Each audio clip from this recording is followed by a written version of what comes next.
नमस्कार, आप देख रहे हैं खबरी टाइम्स। हमारा चैनल किसी भी धर्म, लिंग, जाति एवं रंग के आधार पर भेदभाव वाली खबरें नहीं दिखाता। ये वही दिखाता है जो सच होता है। बस हम उस सच को समाज के सामने लाने का एक प्रयास करते हैं।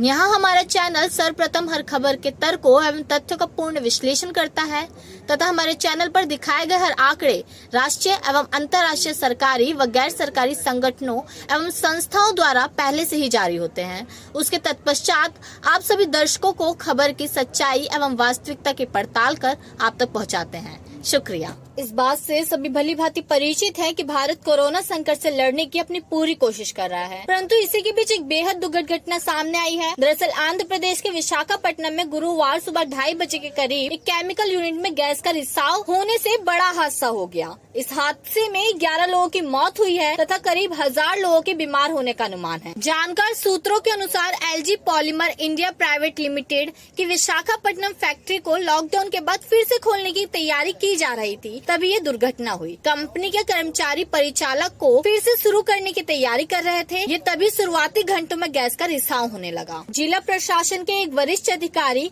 ने प्रारंभिक जांच के हवाले से बताया कि फैक्ट्री के 2 टैंकों में रखे स्टायरिन गैस से जुड़ी प्रशीतन प्रणाली में तकनीकी खराबी आने के कारण उसमें गैस बना और वह लीक हो गई। इसमें जिलाधिकारी वी विनय चंद ने बताया कि एलजी पॉलीमर्स लिमिटेड से हुई गैस लीक इतनी ज्यादा थी कि हमें सुबह करीब 9:30 बजे समझ आया कि आखिरकार हुआ क्या है, क्योंकि उस वक्त क्षेत्र में लीक के कारण छाया घना कोहरा छटा। फैक्ट्रीज विभाग की ओर से प्रारंभिक जांच रिपोर्ट के हवाले से उन्होंने कहा कि स्टायरिन एकलक सामान्य तौर पर तरल रूप में रखा रहता है और इसके भंडारण का तापमान 20 डिग्री सेल्सियस से नीचे रहने पर सुरक्षित रहता है, लेकिन प्रशीतन इकाई में गड़बड़ी के कारण ये रसायन गैस में बदल गया। उन्होंने ये भी बताया कि तकनीकी खामी के कारण टैंक में रखे गए रसायन का तापमान 20 डिग्री सेल्सियस से ऊपर चला गया और वह गैस में बदलकर लीक हो गया। इसी के साथ साथ कंपनी के बारे में कुछ जानकारी ले लेते हैं। कंपनी की स्थापना श्री राम ग्रुप के द्वारा 1961 में विशाखापट्टनम के पॉलीस्टीन और इसके सह पॉलीमर निर्माण के लिए हिंदुस्तान पॉलीमर के रूप में की गई थी। बाद में इसे 1978 में यूबी ग्रुप के मैकडॉवेल एंड कंपनी लिमिटेड के साथ विलय हो गया। एलजी केम ने आक्रामक वैश्विक वृद्धि की योजना के तहत भारत को महत्वपूर्ण बाजार मानते हुए जुलाई 1997 में हिंदुस्तान पॉलीमर का अधिग्रहण किया और जुलाई 1997 में इसका नाम बदलकर LG polymer India private limited कर दिया गया। कंपनी के इस वाइजिंग संयंत्र में पॉलीस्टीन का निर्माण किया जाता है, जिसका खान पान सेवा उद्योग में काफी इस्तेमाल होता है। इस रसायन का इस्तेमाल प्लास्टिक के एक बार इस्तेमाल वाले ट्रे और कंटेनर, बर्तन, फॉर्म कप, प्लेट और कटोरे आदि बनाने में होता है। इन्हें एक बार इस्तेमाल करने के बाद फेंक दिया जाता है। रही बात कारखाने के राजस्व प्राप्ति की, कारखाने को पिछले साल 222.8 अरब वॉन का राजस्व और 6.3 अरब वॉन का शुद्ध लाभ हुआ था। बिक्री के मामले में मूल कंपनी एलजी केम 2017 में दुनिया की 10वीं सबसे बड़ी रसायन कंपनी थी। कुछ भी कहें, विशाखापट्टनम कारखाने की दुर्घटना ने उद्योग में रसायनों के अनुचित रखरखाव पर सवाल खड़े कर दिए हैं और दुनिया की सबसे खराब औद्योगिक आपदा 1984 की भोपाल गैस त्रासदी को याद दिला दिया है। दरअसल भारत में मध्य प्रदेश के राज्य के भोपाल शहर में 3 दिसंबर सन 1984 को एक भयानक औद्योगिक दुर्घटना हुई। इसे भोपाल गैस त्रासदी के नाम से जाना जाता है। भोपाल स्थित यूनियन कार्बाइड नामक कंपनी के कारखाने से एक जहरीली गैस का रिसाव हुआ, जिसमें लगभग 15,000 से अधिक लोगों की जान गई तथा बहुत सारे लोगों के अनेक तरह की शारीरिक अपंगता से लेकर अंधेपन के भी शिकार हुए। भोपाल गैस त्रासदी में मिथाइल आइसोसाइनाइड नामक जहरीली गैस का रिसाव हुआ था, जिसका उपयोग कीटनाशक बनाने के लिए किया जाता था। मरने वालों के अनुमान पर विभिन्न स्रोतों की अपनी अपनी राय मिलती है। फिर भी पहले आधिकारिक तौर पर मरने वालों की संख्या 2259 थी। मध्य प्रदेश के तत्कालीन सरकार ने 3787 की गैस से मरने वालों की पुष्टि की। आप सोच रहे होंगे कि इस समय इस घटना के बारे में क्यों बताया जा रहा है, तो हम आपको बता दें कि विशाखापट्टनम गैस रिसाव को लेकर कई सारे लोगों के मन में ये सवाल पनपने लगा कि क्या ये दुर्घटना भी दीर्घकालीन परिणाम लाएगी। इसके चलते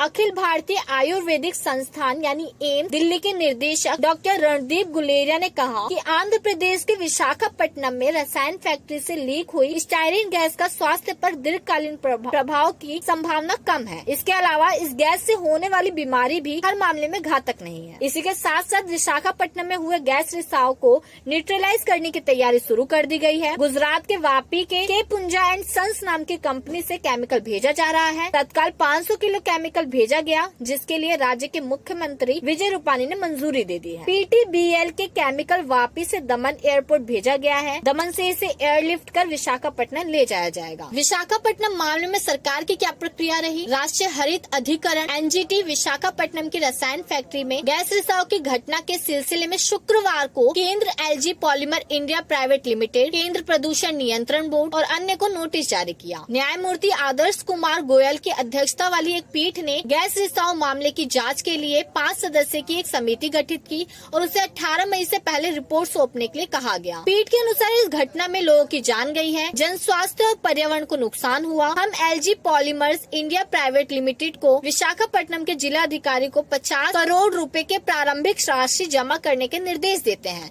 ये राशि कंपनी के वित्तीय मूल्य और उससे जुड़ी क्षति सीमा के संबंध में तय की जा रही है। इसी प्रकार CM जगन मोहन ने अस्पताल में भर्ती पीड़ितों से मुलाकात की। CM ने कहा कि हादसे के कारण जान गंवाने वालों के परिजनों को 1-1 करोड़ रुपए का मुआवजा दिया जाएगा। इसके साथ ही पीड़ितों को 10-10 लाख रुपए और अस्पताल से छुट्टी मिलने वाले मरीजों को 1-1 लाख रुपए की सहायता राशि दी जाएगी। अंत में निष्कर्ष चाहे कुछ भी हो, परंतु इस प्रकार की घटनाओं से समय समय पर लोगों को चिंता करने का एक और मुद्दा मिला है। पहले ही भारत कोरोना संकट का सामना कर रहा है और उसमें ये घटना एक चिंताजनक विषय है। इस समय जरूरी है कि सभी अपना कार्य सजगता से करने की कोशिश करें, क्योंकि हर एक की जिंदगी जरूरी है।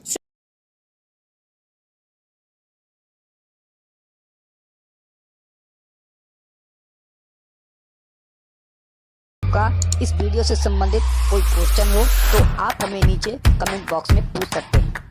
और इस तरह की वीडियो को देखने के लिए आप हमारे इस YouTube चैनल को सब्सक्राइब करिए, लाइक करिए और दोस्तों में शेयर करिए, ताकि ये महत्वपूर्ण जानकारी उन तक भी पहुंच सके। धन्यवाद।